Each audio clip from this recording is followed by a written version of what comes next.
What's going on, guys? My name is Julian Young. I am the editor and founder of the Blockchain Brief, and we are excited to welcome you to another episode of Token Tank. Here at Token Tank, we invite a promising blockchain and crypto project to pitch or update their project to our panel of experts. Our panelists are focused solely on asking great questions to project founders so that you, our valued viewers, can make your own crypto calls. Now, for today's panelists, I am here with Crypto Candor, the leading lady of conversations in crypto, the Crypto Lark, more than just the Lark blockchain, Mr. K-Dub, the hungriest zombie in the crypto lands, and today I am beyond excited to have Mance Harmon, the CEO of Hashgraph, with us. Now, Mance, it is an absolute pleasure to have you here today. Well, thank you. I'm delighted to be here and looking forward to this. I think it's going to be a lot of fun. Fantastic stuff. All right, so let's kick things off. So why don't you kind of just go ahead and give us the elevator pitch of Hedera Hashgraph? Sure. Well, Hedera is a particular implementation of the Hashgraph algorithm specifically for the creation of a public network. And it's more than just technology. Hedera as an organization solves fundamental problems associated with technology, of course, using the Hashgraph algorithm, but then also attempts to address market problems that have prevented the mainstream adoption of public DLTs. And Hedera is a council. It's both a network and a council of 39, ultimately 39 global enterprises, biggest companies in the world, not a bunch of banks, geo-distributed, not all in the United States or any single geography, across 18 markets, and also distributed across time. The members rotate out of the council over time. So it's meant to be the most decentralized governing body of any of the public networks. And of course, it's using the Hashgraph algorithm to create this public platform. Yeah, absolutely. So that was a great introduction, Mance. Thank you. And you were talking about the algorithm. I kind of wanted to dive a little bit into the tech right off the bat. I think that's a big concern of a lot of people. So I wanted to talk a little bit about your consensus model. So you have ABFT, which is asynchronous Byzantine fault tolerance. So can you explain why you chose this model and why you think it's superior to existing models out there? Well, certainly. So my co-founder, Lehman Baird, PhD from Carnegie Mellon University in Comp Sci, he invented the algorithm. And it's not that we chose this algorithm per se. Asynchronous BFT is the strongest level of security that one can achieve in the field of distributed consensus. It's been known and understood to be that way, that the most secure that one can achieve for decades. It's not something we made up, but it's been difficult to achieve at scale. And the invention, the value that Hashgraph brings to the market is that Lehman figured out how to do it at scale for the first time. And so, we've always assumed that if this market's going to grow up and these platforms are going to process trillions of dollars of value, ultimately, that's what we all hope and expect, then you've got to start with the very best building block, the most secure platform, starting with the algorithm. And then the building that you build with that block, those bricks, turns out to look very different than if you didn't start with the most secure brick in the first place. So it's not a choice. It was a discovery, a fundamental leap in the state of the art, and we decided to take that and build what we hope to be is the most secure of any of the public platforms, starting with the algorithm. I like the idea that you're talking about the building bricks as the foundation, because we've really seen that problem playing out with many of the major public blockchains. Obviously, the Bitcoin forking situation has been a real detriment to the Bitcoin community. Now, you're claiming that Hashgraph will be unforkable. Now, recently, we did see that even Neo, using their DBFT, also claimed to be unforkable, but we did actually have two blocks propagated at the same block height. So how can you actually go forward with that statement that, Hashgraph will be unforkable? Well, there are two parts to that. One is we're building in mechanisms that make it possible for software clients to fundamentally know if it were to fork, which of the remaining two networks now is the official network. So this is one of the fundamental problems in the industry. If the platform forks, and we all know that the open source platforms will, what happens to the applications running on them? If the state is split into two and you've got all these software clients out there, they are now confused about what's real and what's not. And you got to solve that problem. And you can do it in a couple of ways. One is with a technology approach, so that without going very technical, each network ends up having a name that can't be cloned. And the clients, when they're connecting to the network, before they process transactions with the network, they check to see that the name of the network is what they expect it to be. And you can have the official network always know, even if it were to fork. That's part one. Part two is that Hashgraph as an algorithm is patented. And I realize that we are sort of bucking the industry in the fact that we are patenting the technology. But we're doing it for a very specific reason. We recognize the value of the open source model in that we want to keep the code source open for public review, and we will, in the future with V1, open the code source for review. People will be able to read the lines of code and look for bugs. We'll have bug bounties and all that standard stuff that you get with an open source project. And you don't have to come and talk to us to get a license. And so there's no license required. In the way that most proprietary software requires a license. We don't. It would just be like Ethereum or any of the other platforms to use it. But because it's patented, we can make a promise to the market that insofar as we are able, we will guarantee that this platform will not fork.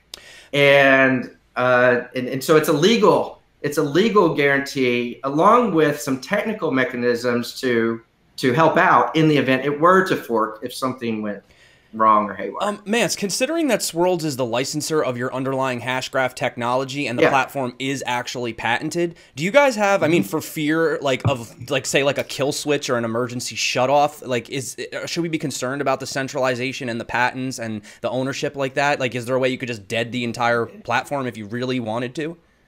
Well, if we did, it would prevent us from realizing the goal. So from the very beginning, what we've done is structured all the legal agreements in such a way between Swirlds and Hedera that even if Swirlds were to be bought by, who knows, anybody, or Swirlds happen to become insolvent in some way, or something bad happens to Swirlds, Hedera is protected. Hedera continues to be able to use the technology.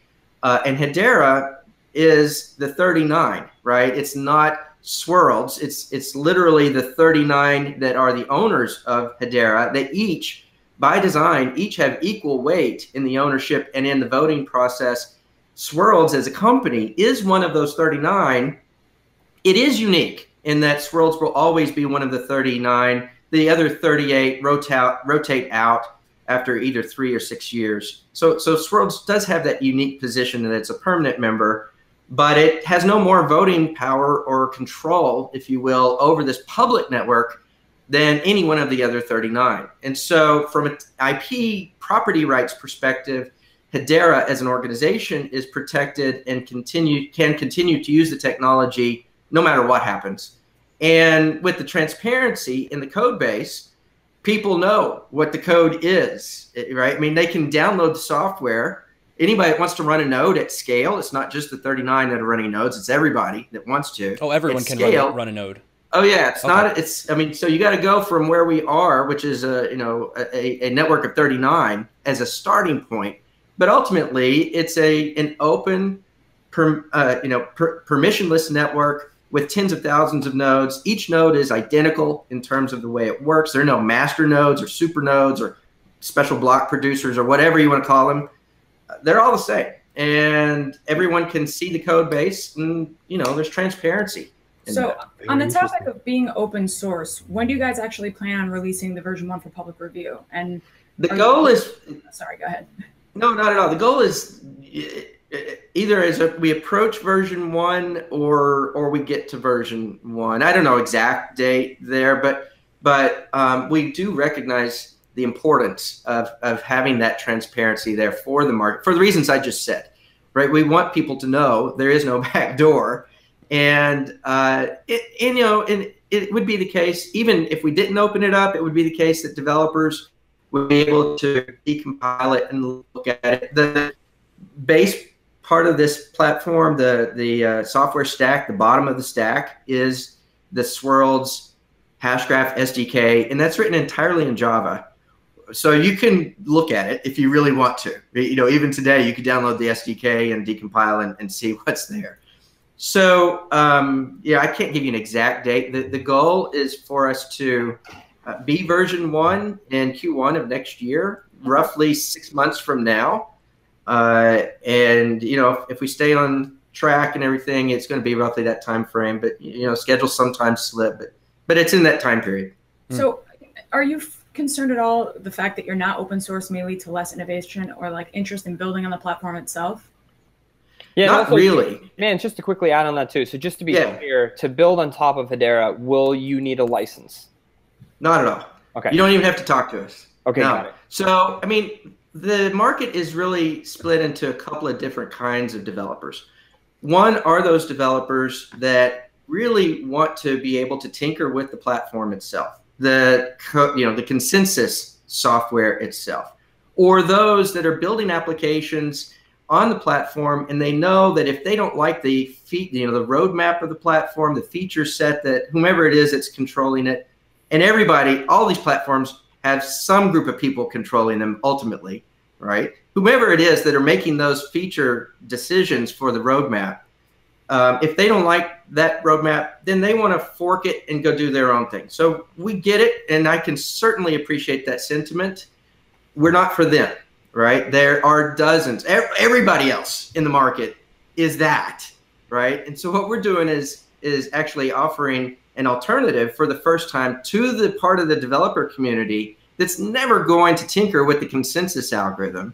What they really want is a highly performant platform that is enterprise grade and that is stable in ways that no one else is, right? And has a governance council that they trust to not collude with one another to do bad things, right? And so a lot of people will talk about the council, you know, this is a bunch of big enterprises. How can you trust them?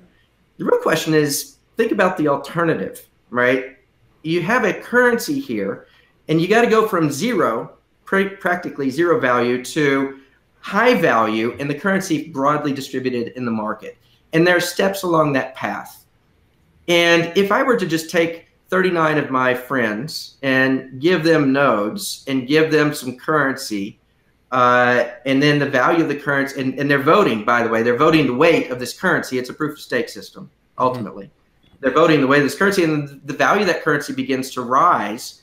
Does the market, enterprise developers that are considering spending $2 million to build an enterprise app on top of us, do they trust those 39 individuals not to steal the money or do bad things? Probably not. But they do trust the largest companies in the world to care about their brands. They have far more invested in their brands, and any money that they make running nodes is tiny in terms of their revenue. They're not going to collude. They're both distributed across markets, and they're the biggest companies in the world. They're not going to collude with one another over this period. Are you guys primarily focused? Are you guys primarily focused on enterprise? Is that your go-to market right out the gate? We had from the beginning understood what, we had a vision for what this global platform would look like, and how we get from where we are in the market today to broad scale market adoption. And the startup community is absolutely important, but the enterprise community is what's going to be required to get to market, full-blown market adoption. And so what we've done is we've both chosen the 39 for all the reasons that I've just previously described. The trust model of the network depends on these kinds of organizations being the council members, but they're also leaders in their industries, and they're cutting edge, and they have applications that they're going to build on top of our public platform, and those that are in their industry will follow their lead. So, yes, absolutely, we've focused on enterprise, but having said that, it's a horizontal platform. It's not as though they're, quote, enterprise features. They're a set of APIs that let you use cryptocurrency and file storage and smart contracts. That's true for any application, whether you're a startup building something out of your garage or you're a big enterprise. Man, can you share with us who some of the 39 members are that are a part of the governing board? I can't yet, but I can soon. So the process that we've been going through, it was first to begin getting letters of intent. I mean, we chose initially, we normally get this question, who's choosing the 39? To start with, it was us. We had this vision for what this council should look like, and we wanted to choose the members to be distributed or decentralized in the way that we've described. And so we've gone literally, we set the bar as high as we could set it, and we've gone to the biggest companies in the world with the best brands. And we got letters of intent. And what that means is that they've signed a document that says, yeah, pending our signing the full membership agreement, we intend to join your organization and participate as a governing member. Of the 39, we have 20 letters of intent signed today. That gives you some idea. We've got representation from Australia, from Asia, from the United States, from Europe, from India, from South America. We're missing Africa and the Middle East, but we will get those regions covered as well. Now, that was number one. And then we moved from there to the point of getting to where we're preparing to sign the full-blown membership agreement. And we're within weeks of having the first members sign that. And the goal is to be able to announce that first set of members hopefully sometime in September. That's the goal. But we're making great progress. But when we do that, then we'll announce the names. How long are they holding these seats for when they get a seat, one of these 39 people? You said it's going to be distributed across time. So how long will they actually be entitled to holding that seat once they've signed on? So 3 years to start. And then they have to be voted on. So if a member is participating at the 3-year point, the rest of the council votes to decide whether they'll extend them for another 3 years, presuming they want a second term. And if they get the second term, then it's another 3 years, and then they're out after that. So it's a max of 6 years, 2 3-year term limits. That's great. Term limits, yeah. Mance, what are the incentives for these different governing members? And then also too, like how much of Hedera do these guys collectively own? Yeah, let me start with that, and then I'll go back to the incentives. Zero. They own zero of Hedera. And so what they do is they run the nodes. You know, the initial network will be a network of 39 nodes. Hedera has a wallet as an organization that's got a set of tokens in it, and those tokens then are staked. The weight of those tokens are staked to the 39. So take the Hedera wallet, you split it into 39 parts, and you stake that weight to each of the 39. The 39 are running the nodes, and therefore they're voting 1/39 of the weight of the tokens held by Hedera. And what percentage of token supply is that? So on day one, when we open the network to be generally available, we will float about, I think it's 6%. Yeah, 6% of the total token supply. Over the first year, we expect to get up to 10%. We're going to take 5 years to get to a third. And there's a very specific reason for that. This is proof of stake system. It's asynchronous BFT. Instead of one computer, one vote, it's one token, one vote. That's how you weight it. It's very simple compared to the other systems in the market. Is that what you mean when you refer to proxy staking? Because many people are just going to call this a glorified DPoS, essentially. It's not at all. Okay. It's not at all. It's different. So if you have a wallet, you can elect, anybody that has a wallet can elect to give the weight of the coins in their wallet to another full node. And there are various reasons why they might want to do that. The model is that those nodes all nodes that have a wallet and are voting, they get compensated for the work that they're doing in supporting the API calls, processing the API calls. And the amount of compensation that they get is a function of the number of coins in the wallet. And so this makes it possible to do a lot of different very cool things. But one of those is that 39, going back to your question of what's the incentive, one of the incentives is that the 39, each are running a node. They are voting 1/39th of the total supply in Hedera's wallet, and they get compensated for that. So there's that direct motivation for wanting to be able to do that. But frankly, that's minor. I mean, that's not why they're doing this. They will get that compensation in crypto, but you know, many of them, frankly, aren't taking the crypto because they don't want it. They can't take it, and so they're donating it to charities or whatever. We had to accommodate them not to take the crypto. So take our cryptocurrency. Probably the first time that's ever happened. Yeah. Hey, so Mance, just while we're on the topic of like transaction fees from validating nodes, I'm just curious why you guys made the decision to have those transaction fees first go to the Hedera Foundation before paying out the validators, as opposed to just going directly to the validators. It has to do with the way that you bring on new nodes. So it's dynamic. New nodes are coming on board all the time. And you need to be able to do several things, including incentivize nodes to stay online. You want to prevent churn. And you want to be able to, you need to know for a given period of time how many nodes are in the network. And so there are a variety of technical reasons why we are basically collecting the tokens, and then on a nightly basis for a given set of nodes, we are paying out their pro rata portion of the proceeds or the revenue, and then recalculating what their weight is for the next 24 hours. And then they get paid for the next 24 hours based on what their weight was at that point in time. It's all about the math and making the system work. You have to be able to do something like this as opposed to just automatically giving it to the nodes as soon as it comes in. So considering that IOTA has no fees, why did you guys decide on a low fee model? A no fee or a low fee? A low fee model? There are always costs, right? And there's no free lunch, period. No free lunch, period.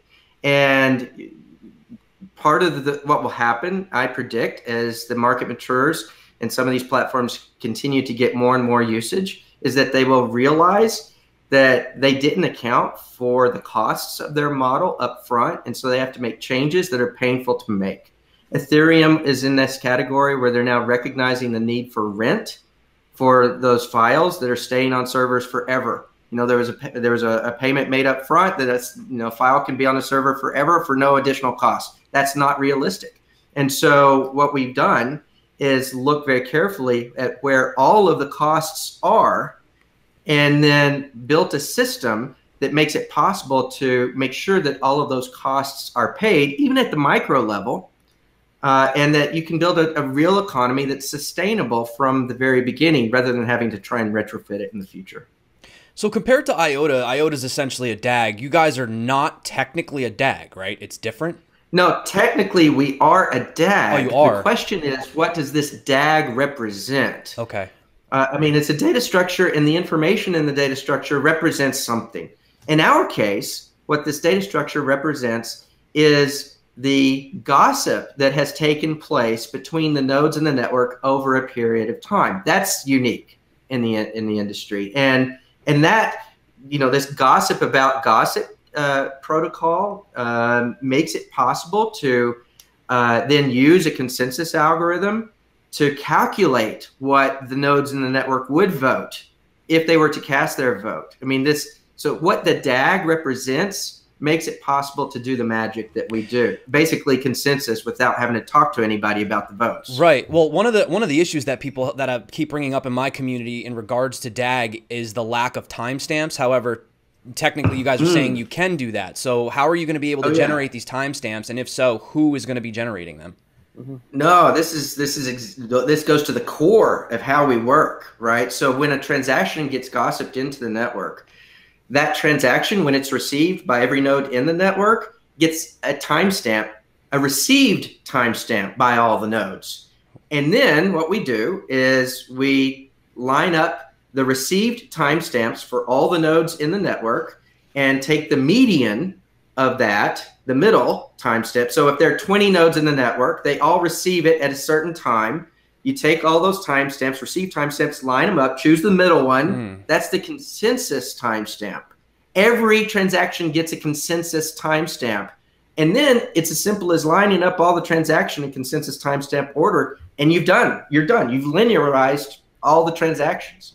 You have consensus. Wow. I want to follow up on actually the amounts of transactions per second, because we have a lot of claims about transactions per second. And currently, I think Hashgraph's claiming around a few 100,000 transactions per second, which is obviously a lot, and that's in a controlled environment in terms of testing. We've seen a lot of different DLT companies saying, hey, we're going to do X amount of thousand of transactions when they actually deploy their mainnet. Like, well, we're only doing like 2 out of 10 that we promised now, but we'll get there later. Do you think you'll actually be able to deliver that promise once you do hit that public mainnet? Lark, can I actually add to that question as well? Speaking of DLT platforms, and they have had trade-offs with decentralization, potentially compromising security, right, for performance gains, but you claim to be both fast and secure. So as well, how are you able to achieve that through the consensus on top of what Lark also said? It's asynchronous BFT, number one. You can't do better than that. And because of the way the protocol works, basically we're bandwidth limited. You give me a bigger pipe, I'm going to give you more transactions per second. And so we achieve the max that, theoretically, let me say it this way, theoretically, we achieve the max that one can achieve. Now, obviously, there's the implementation, and we are building the first version of this, and we've put a lot of work into creating a gossip protocol that is efficient, but there is engineering work that will take place over years to continue improving the performance and getting to that point where you actually have optimized everything and you do achieve the limits of what is possible. But the algorithm and the architecture and the approach achieves the limits of what is possible. Let me say it that way. Now, will we get to where we've claimed? What we've demonstrated and what we've said on stage back in March especially was that we've demonstrated hundreds of thousands of transactions per second using the algorithm to put transactions in order only. And and we said from stage, that was not the full-blown system where you've got the cryptocurrency transactions and you've got to do signature validation and you got to make changes in memory to the accounts, et cetera, et cetera. Even so, what we expect and hope is that for cryptocurrency transactions, micropayments, for example, to be able to achieve 100,000 transactions per second or better. Now, smart contracts, they weigh more, right, in terms of their CPU usage and file storage. It's a whole other thing as well. I don't know where we're going to end up on that. We'll find out. We'll see. But when it comes to using this as a cryptocurrency and making using it for all the value that cryptocurrencies bring, including native support for micropayments, payments where Alice pays Bob a fraction of a cent and does it on graph as opposed to in something separate like the Lightning Network or side channels of any form. Nope. On graph, yeah, our goal is 100,000 transactions per second, full blown. So have you done any real world tests for that, like outside of being in an ideal case? Well, yes, but they're not on the network that we want to deploy yet. So the test, when you say real world, no, I mean, we don't have a mainnet where we've got a dozen enterprises using it today. No, we are building that. In fact, the mainnet goes live. It's going to be live by the time this airs. So awesome. Yeah. In fact, Lehman and I are going back to Cedar Park, Texas, just outside of Austin, where all this started in 2015. And we're going to push the button there to launch the mainnet and take some pictures. Nice. That's very fun. Cool. So you guys just sorry, go ahead. No, go ahead, Julian. You good. So Mance, you guys have just finished up your crowd sale today to accredited investors. Is that correct? Yes, that's correct. Got it. Today, Wednesday? It was yesterday. I can't remember what it'll be Monday when this episode goes live, but yeah. There you go. It'll be nice. So I want to talk a little bit about your raise. So you guys raised a total of 120 million. Is that correct? That's right. Okay, and then roughly. I mean, we've still got to do the audit on exactly what's happened over the 2 weeks. Yeah, but yes, we've approached that. So I'm curious as to why you guys decided to raise that much, I'm also curious a little bit about the justification for the valuation on your end as well for that raise. So if you wouldn't mind sort of recapping what that valuation was, and then just kind of walking into like how you put those numbers. Yeah, absolutely. So number one, the valuation, just to say it for the viewer, the valuation for the total supply of tokens was 6 billion or 4.8. You had a couple of choices depending on the release schedule. If you hold the tokens for 4 years, it could have been 4.8. If you want liquidity all next year, then it was 6 billion. However, remember what I said earlier, only 6% of the total supply is going to be floated to the market. So that's $360 million of supply. You take that and you compare it to all the peer platforms, those that we would consider peers in the market today, that's about an order of magnitude lower than where they are in terms of their circulating supply value. Right and now, what's the release schedule, Mance? Yeah, the release schedule over the first year is only up to 10%, and over 5 years, it's only up to a third for security reasons. And it goes back to this proof of stake system. Once you get beyond a third, then it becomes technically possible for a bad actor to own. If a bad actor owns a third or more of the tokens, then they can do a Sybil attack. So the council will hold 2/3 for a really long period of time until it's practically impossible for that to ever happen, for a bad actor to own a third. Then the council will sell down treasury and it will be broadly distributed and commoditized, et cetera, and there's no issue. But the point is, yeah, everybody talked about the 6 billion market cap. That's true. But really, if you look at what the traders are looking at and what the market values, it's the circulating supply. And we're a tenth of our peers, or at least we were 2 weeks ago. I don't know. Market changes, huge swings day by day. But that's part of it. And the other thing is that we, compared to the peers, we're pretty late in this process, right? I mean, we have a mainnet that is going to launch, even though it's restricted, it's not for general use.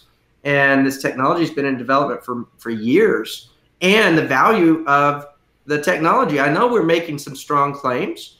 And I realize that we've said we've got a council of these fantastic partners and no one knows their name, right? I get all that. But they will, and they will relatively soon. And we'll demonstrate the value of the network, right? So, we know what we have. Quick follow-up on that. So what do you guys plan on doing with the 120 million? So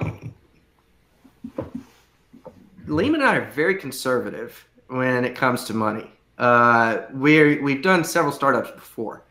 And so what we've done actually is, so this is more information than I've ever shared before, but what we've done is made sure that we have enough money to go for 3 years without having to raise any more money, fully expecting to be liquid in Q1 of next year. Now, we achieve those goals, then we have a lot of money left over, and we have talked about potentially working with somebody to create an ecosystem fund is what we would call it, and that would help build the ecosystem primarily through the startup community. I mean, the big enterprises, that doesn't help with the big enterprises at all. It doesn't matter how much money you have to invest. The biggest companies in the world don't want your money. What they want is the best platform and the best technology and a governance model they believe in. And so while we don't need to be raising billions of dollars to sort of brute force the ecosystem because of our model and what we're doing, we do recognize there's value in the startups, and we want to work with the best startups in the market. And we're doing that both by having the best technology, by having the best governance model, and where it's appropriate, maybe by partnering from a financial perspective. I appreciate your transparency on that. That's a big concern for a lot of people, and it's nice to see how you actually are going to be using that moving forward. So thank you, Mance, for that. Sure, sure. Well, and the other thing is, look, everybody, I mean, look at our peers. Compared to our peers, we haven't raised that much money. And that's by design, right? There was no need, number one. And number two, we want to keep treasury the way it is. We want to have a big treasury. And the reason we want to have a big treasury and be able to sell the tokens out of treasury into the market and bring a lot of fiat into treasury is because we will then have an organization that is a natural buyer of the token when market conditions say, you know what, we need to prop up the value of the token. We will have billions of dollars there in fiat to be able to do exactly that, all by design, right? So that 120 million raised, are you guys keeping it in fiat, or are you guys keeping it in the cryptocurrency? Absolutely. No way. Fiat. So when it came in... Oh, no, don't say that. What are you doing to the show? No. Well, look, it's all about your risk profile, right? And so we're here to build... Put it in tether. Keep it in tether. You'll be good. Be safe. We're here to build a 100-year organization. And the way you do that is by placing, risk where, addressing risk where it needs to be addressed. We've actually seen some ICOs that raised back when Ethereum was $1,000, and now they've sold when it was $300 or $400, and they've lost 60% of their operating capital. It's crazy. Yeah. The other thing is this: remember, we are a cryptocurrency platform. It doesn't make any sense for us to own or hold Bitcoin or Ethereum or anything else, because when that goes up and goes down, the value of our own token goes up and goes down, and we have billions of dollars of tokens, right? So it makes no financial sense for us to be adding somebody else's tokens to our porportfolio. Yeah, no, it's all correlated. Awesome, guys. I think we have time for maybe one or two more questions.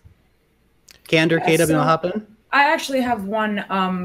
With protocols popping up every minute, there's always new projects coming about. What are you guys doing to draw interest to have people develop on your platform and kind of get that competitive edge in the market? Yeah, honestly, we haven't had to do anything. I mean, we don't pay for advertisements or things like this. The community has just sort of virally understood the value proposition that we offer, and it's all grown on its own. So we have developers coming to us all the time. We have a backlog of more than 100 dApps that are ready to begin development when we make it possible for them to do so. And look, everybody understands that the existing platforms have severe constraints, right? And so all the development community is looking for something that offers the promise of relieving those constraints. And we're benefiting from that. So we are having our first developer conference, Hedera 18, in October in Dallas, and we're going to have a global hackathon at the same time across Singapore, Dallas, London, Sao Paulo, and Tel Aviv, 5 cities. And we're supporting the developer community. We're going to have a program where the developer community can do a little work for us, and we will pay them tokens for doing that. And so we want to engage the developer community. One question that I'm sorry to cut you off, but one question that I know the development community is going to ask. You guys are really pushing Solidity on your website. Do you plan on offering different languages to be able to develop in the future? Absolutely. Okay, good. Yeah. Well, look, I mean, Solidity is sort of the default smart contract engine today. And we recognize that there are a lot of Solidity scripts out there that exist already. We want to be backward compatible with those. But Solidity, as it's written today, does have some fundamental constraints architecturally. I mean, when the developers built Solidity, they assumed a certain throughput. When you go from 15 transactions per second to 100,000 transactions per second, the architecture of it is totally different, right? And so while we're starting with Solidity to provide the backward compatibility, we absolutely will have, if not one, multiple other smart contract engines in the future that could take advantage of the platform. Great, awesome. That's really good to hear. And you spoke about the grassroots movement. I mean, isn't that what this whole thing started as with Bitcoin? There's no marketing, there's no promoting. It was all grassroots. So it's really interesting to see you guys growing as well. I have one final question and then I'm out. But my last question I wanted to ask you was, you guys really, obviously you seem to be playing it very razor sharp, very by the books. We know the governments are slowly becoming more and more involved in this space every single day. So is regulation something that concerns you? And how do you plan on dealing with potential future regulatory compliances? regulation does not concern me. We embrace it. We think it's absolutely required for this to go mainstream. It will not go mainstream until the rules are in place. That's what regulation means. We understand the rules as a community of what works and what doesn't work. And once we understand those rules, then those that want to use the platform and those that want to invest the platform, all of that opens up. And if there are no rules, there's uncertainty. So we embrace the regulation. You're right, we are buttoned up. I would say if you lined up all the different platforms in the market and their posture as it relates to regulatory concerns and playing it by the rules or whatever, however you want to characterize it, we're at the far right as far as you can go. And that's by design because we know the rules are coming and we do want to survive the rules, right?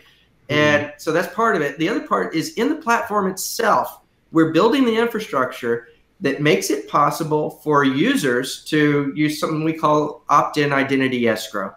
And basically, it makes it possible for any given jurisdiction, any given government to decide under what circumstances it's going to regulate this, but have no influence over what any other jurisdiction does. And they'll have the technology there to be able to implement that regulation. So the US will be able to pass its laws and implement it in our platform, but it won't have any bearing on what happens in Russia and vice versa. I think when we see your stance towards regulation and compliance, it really makes sense that there was no public sale, because I know that having a general public sale can be very, very difficult in terms of, compliance and all these things. So in terms of it going to the accredited investors and things like this, it really makes sense through that lens of trying to be as compliant as possible. Well, yeah, and I know that a lot of people were disappointed that they weren't able to participate directly because it was an accredited only, and not just that, there were many countries that we couldn't just take money from, period, for all of these legal concerns and reasons. And look, selfishly, I would love to have just sold tokens to whomever wanted them, right? We could have raised a lot more money. We could have raised billions of dollars also if we didn't take this posture. But you start with this range of demand, and then you have this funnel, and at the end of the funnel, there are only a few people that we can take money from and know that we're not going to get shut down or sued or whatever it is. And for that reason, that was another factor in our decision making. If longevity is the goal, that's something you got to be aware of, right? It's not a scam, right? We're not here to scam people. We're here to build a platform that is the next, it's the next payment infrastructure for the 21st century. Fantastic. Well, guys, I think we're about time. We're about finished up here tonight. So this wraps up this episode of Token Tank with Hedera Hashgraph. Thank you so much for joining us, Mance. Now, audience, we'd love your feedback on what you think about Hedera Hashgraph. Please be sure to put your comments below, and don't forget to tune in for the next episode of Token Tank. Yeah. So what are your guys' thoughts on Hashgraph? Yeah, let's do it. My biggest thing I think that struck me at first, which I'm kind of always on the fence about, is regulation. But the fact that he said, he knows that it's coming and that's what he's planning for is smart, and he's playing the long game, because let's be realistic. There's going to be some sort of regulation in some capacity, and in order for mass adoption to happen in some way, shape, or form, regulation is going to have to be a necessary evil. Not to say that all projects require it or going to need it, but in order for crypto to become something that we see day to day, I think the regulation is really going to have to happen. And I'm impressed that that's something that they're, doing by design, is what he said pretty much. So that was definitely something. Considering that most projects don't really talk about that, or, even down to doing their initial sale, they didn't do a public sale because they knew that long term it wouldn't benefit the project. So in terms of what can be listed on Coinbase too, and that always seems to be some kind of metric that we work by as a community, but that's actually quite important, being that so compliant. That's why, Cardano, they actually did a really specific sale to a very small group of investors, and it does kind of then make them compliant because they know that they sold to high net worth individuals in Japan only, right? Yep. And Hashgraph did it slightly differently, but it's still very compliant. I just wish that there was still more distribution, right? I think it's still too much of an insider's game. That's my only thing. But again, I understand sort of the two sides of the coin there. It's just a shame that it wasn't just more openly distributed and wired. Yeah, that's true. But I do like their distribution model, though, like their tokenomics over the time and how they're concerned about having over 33% in one hand for attacks and Sybil things like that nature. So in a sense, I think that they kind of realized they were going to get that criticism right away, but their way of going about it and the mechanism, I think, works. And it does seem like they're trying to do the right thing. You know, they're not trying to just dump a bunch of stuff out on the market right away and just ruin everything. And it's obviously not a cash grab. You know, you kind of could tell just by talking to Mance. He's a cool guy, and you could tell that, you know, I mentioned they are playing it razor straight. They're playing it by the books, but I really do think that Hashgraph, from what I gather, they have a long-term vision in this thing. They don't come across like there's something like, oh, well, if it doesn't work this year, screw it. We'll just like up and the team will move on to the next thing. I mean, this sounds like we're going to be hearing about it in 5 years, 10 years. Yeah. You know, that's what I'm feeling about this. So for me personally, I was interested in that, and I was also actually excited about the tech and the fact that the CEO actually knows what he's talking about, which is really cool, because sometimes you meet a CEO and they have no idea. Basically, just like other blockchain thing. I don't know. It's like stuff, it's right? Like, why are you this? So that was impressive, I have to say. Yeah, I like the terminal nodes too. I like that. What did they say? Only 6 years or 8 years max, and then they can't do it again, which I think is a really cool kind of way to take on that. It'll be interesting to see who the partners are, right? Like once it's released in September, it'll be definitely talking a big game. The one thing that was kind of scary though, and I don't know if anybody just kind of skimmed over this part, but I asked him if there was essentially like a kill switch, and he kind of said like, yeah, there kind of is, but like, we're not going to let it happen. You know what I mean? And that was a little concerning for me. Like the fact that like they blatantly admit that they could shut down the platform, that people may not like that much centralization. So I hope that they do the right thing, and I'm curious to see how that plays out. But what are you gonna do? I think there's an interesting equation here in that they're not trying to be Bitcoin, right? Bitcoin is Bitcoin, right? And that's global decentralized money. Hashgraph is aiming towards enterprise. They want to be that compliant, enterprise ready, no BS. You can build your multi-billion-dollar company on top of our stuff and not worry about the community forking the code and all kinds of drama happening. We're going to be consistent. Yeah. And that's their value proposition, and it's different from Bitcoin, and that's something you can understand when looking at Hashgraph.